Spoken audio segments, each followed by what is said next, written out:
Get out! Hello tankers and tankettes, this one is hot off the presses. This is my brand new IS-7 and this was only the 4th battle I've actually played in it. This is from, as of recording this is from last night. I think I had one battle with Foch, which was the very first battle, and then I went away and played some more. I'm actually platooned up with Gusuto of SGTA 2. You can find information about SGTA below, for whom I am an occasional instructor. The IS-7 is, oh my word, it's just such a breath of fresh air after the IS-8. It's just so much better. I'm actually, I'm surprised at how much I've liked it in such a short space of time. It really is a very nice machine. It's maybe a bit less of an all-rounder than the IS-4 in some ways, but the turret is absolutely monstrous. The only big downside of it is that it's got way less hit points than I'm used to in a tier 10.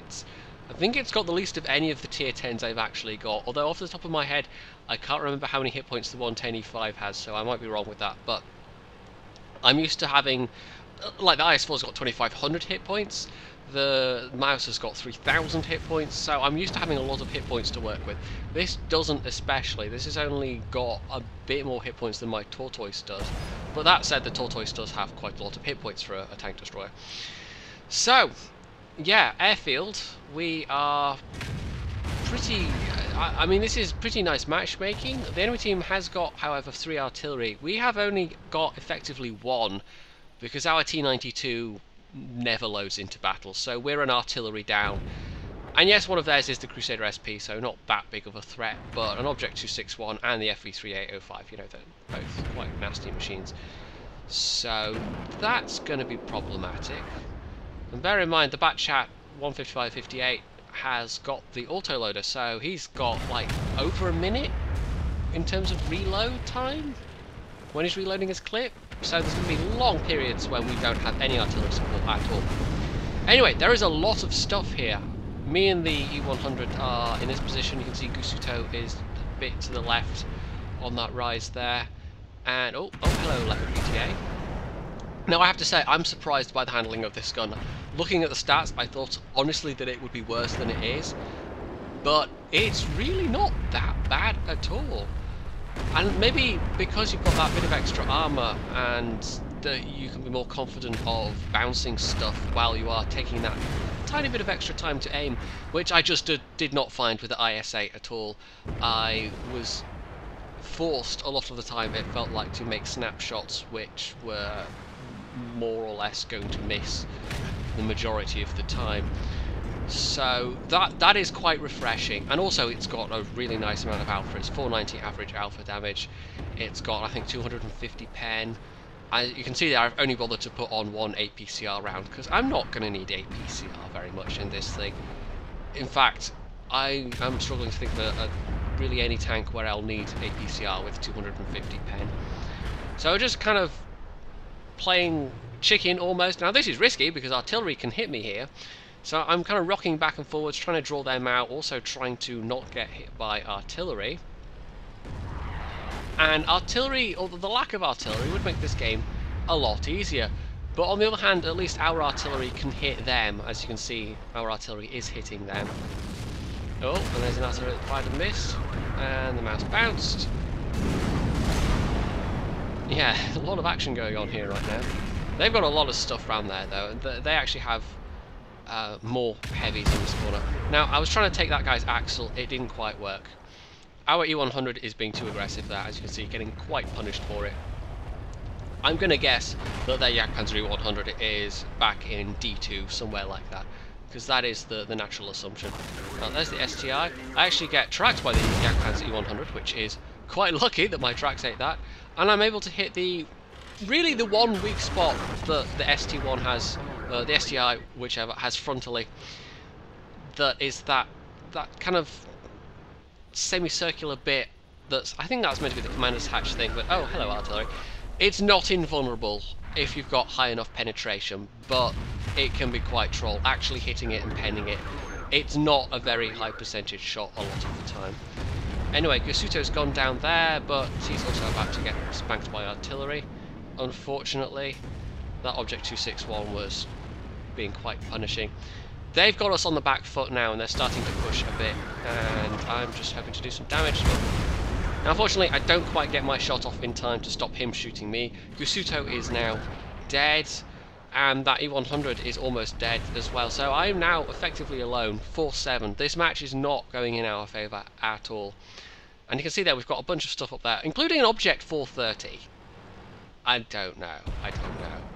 Don't know what that 432 is doing up there, but he's a tank destroyer, you know.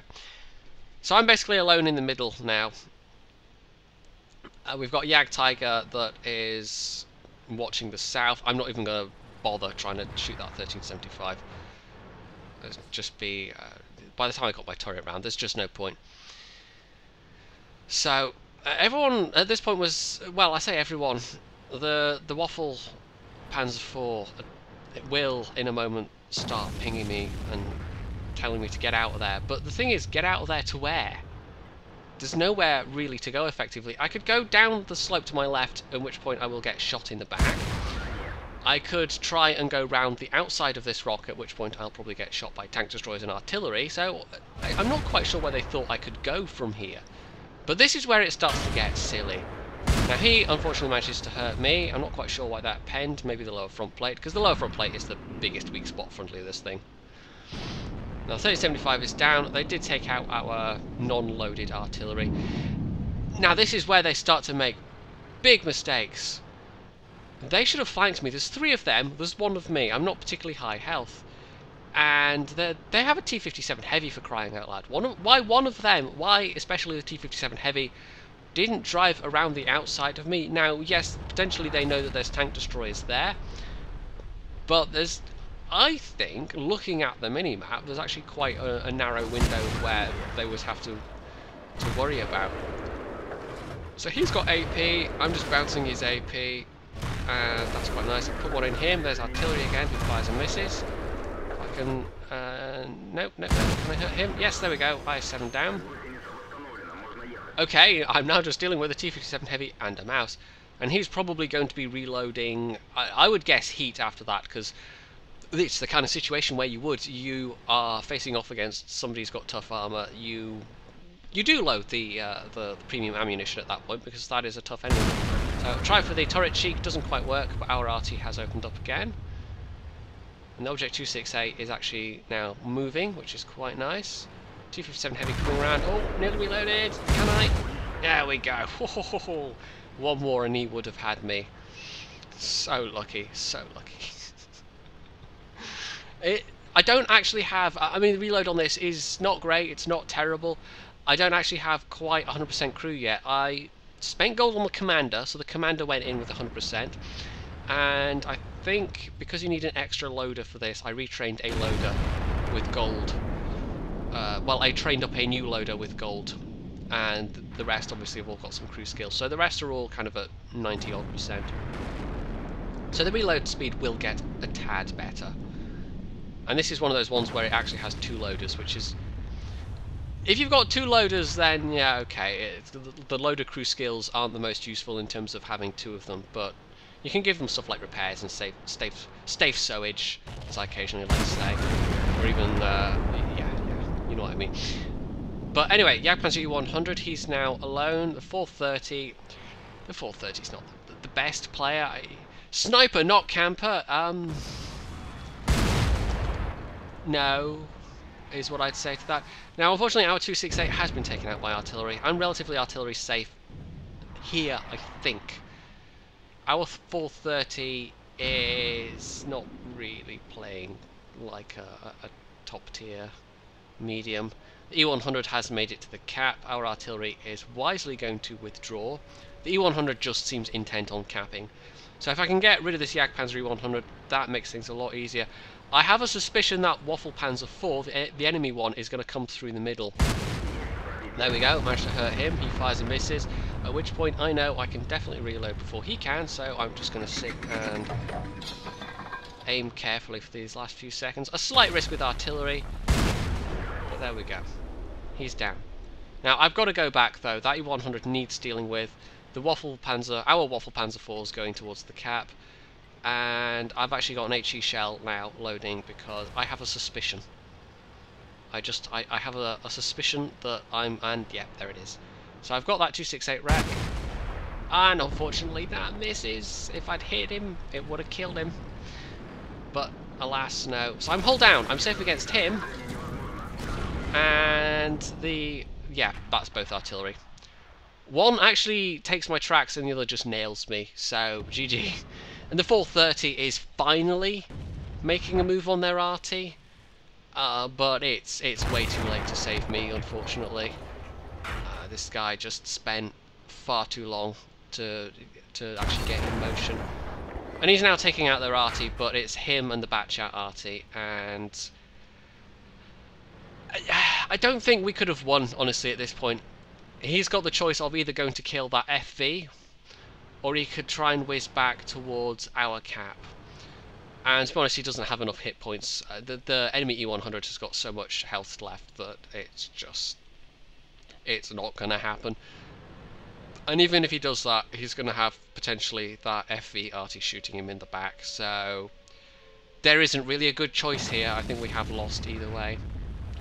So that's the Waffle Panzer IV, who is actually still in the middle, is actually now sniping this guy, somewhat ironically.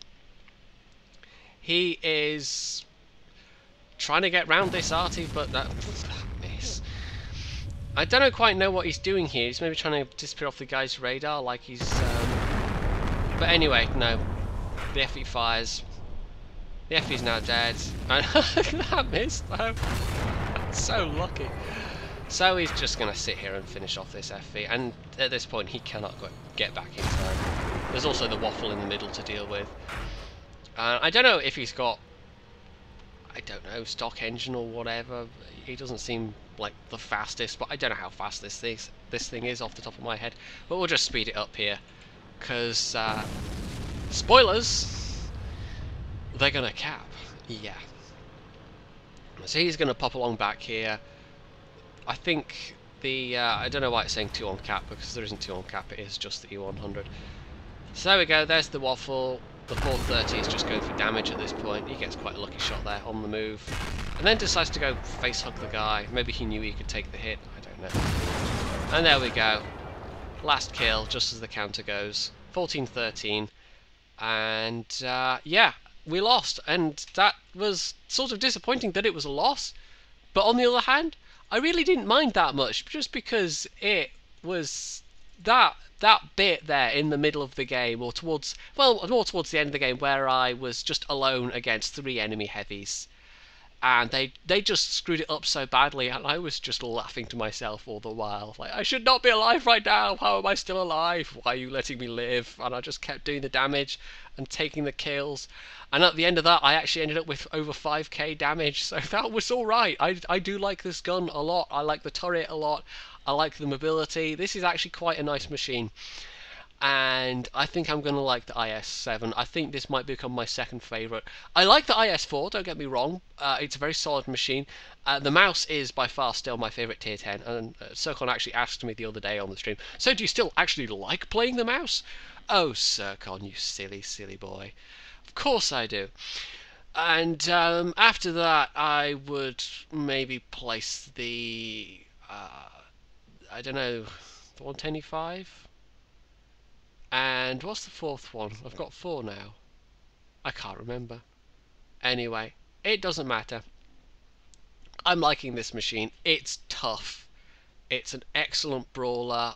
At the moment, with the top of the tree thing, which is how I bought it for 2 million credits less than it normally goes for, there's actually a 30% increase in income as well, so you can actually grind credits with your IS-7 at the moment as well, which is quite nice. But yeah, it's just such a tough machine. It's really nice. It can take a kicking. It's just, yeah, it's good. It's really good. So, if you enjoyed this replay, and I'm pretty sure you'll be seeing more IS-7 replays in the future, you can hit the like button, you can leave a comment below, you can subscribe to my channel, and as always, stay tuned for more.